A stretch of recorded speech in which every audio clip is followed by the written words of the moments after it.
Welcome back mga kakurente. Ang pagpapala ng Diyos ay sumainyo.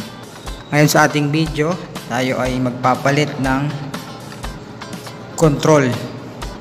Kasi ito ay defective na. So on natin to isa. Yan, mandar. Yung isa naman, wala. Luwag siya oh. High, low, wala rin.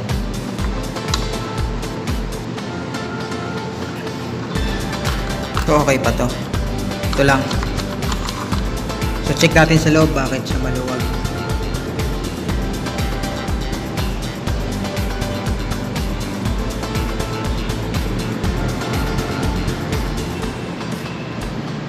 Yun, sunog na siya. Yun, tanggal na yung spray niya. So papalitan natin to ng bago. Pero hindi na ganito kasi wala akong makitang Dunham bush. Kasi matagal na to, luma na to. Meron tayo dito carrier. Ito siya. So same lang siya, meron siyang thermostat control, meron siyang power on and off, tapos fan speed, high, medium and low. So titrace natin kung alin dito yung sa fan at yung power supply saka yung sa signal. Okay. So ito, bubuksan natin yung carrier. Ayan, meron siya ditong neutral, line, compressor or cooling, low, medium, high, fan. So kailangan dito ng line 1, line 2.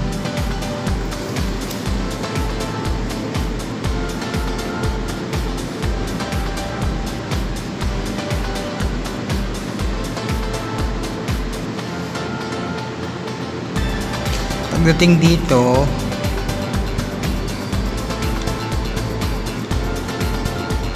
line 1 lang siya, wala siyang line 2.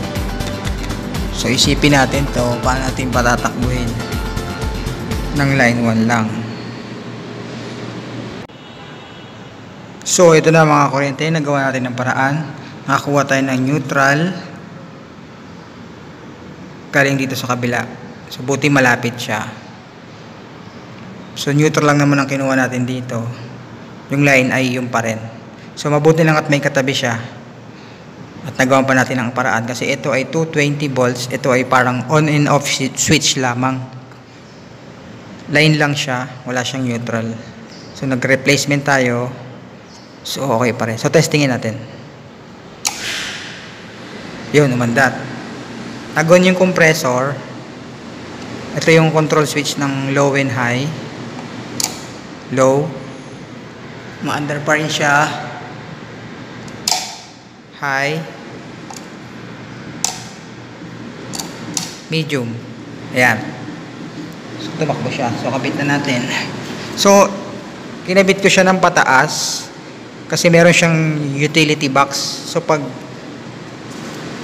ginanito natin, babangga siya rito at babangga rito at the same time may bukas na space sa ibabaw. So kinabit natin siya ng nakatayo. Ayan.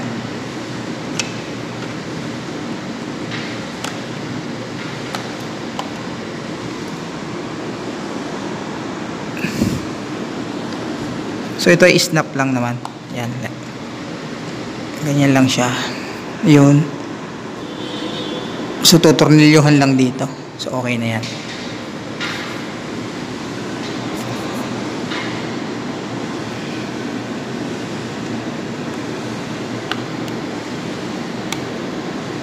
Ayan. Thermostat.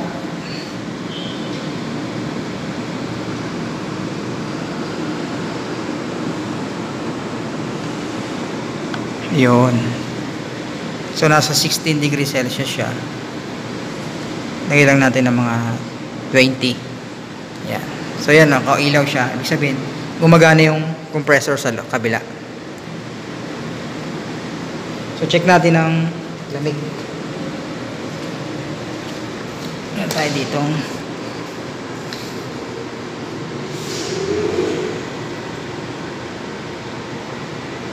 Ayan. So, nasa 25 na siya. Lumanawig pa siya. So, okay. Tagumpay ang ating pag-replacement. So, ganun lang mga kurente. Don't forget to like, share, and subscribe sa ating YouTube channel, Joseph Electric. Keep safe and God bless us all. For God so loved the world, so He gave His only begotten Son, so whoever ever believes in Him should not perish but have an everlasting life. Amen. John 3:16. So sabi sa John 3:16, tayo ay manalig sa Panginoong Hesus pagkat siya ay binigay sa atin ng Diyos Ama na tayo ay manalig sa Kanya at sumunod sa Kanyang mga utos at gabay upang tayo ay maligtas. Sapagkat tinubos tayo ng Kanyang dugo at ng Kanyang buhay dito sa lupa upang tayo ay magkaroon ng buhay na walang hanggan. Kaya tayo ay manalig lang kay Panginoong Hesukristo at tayo ay maliligtas sa huli. Amen.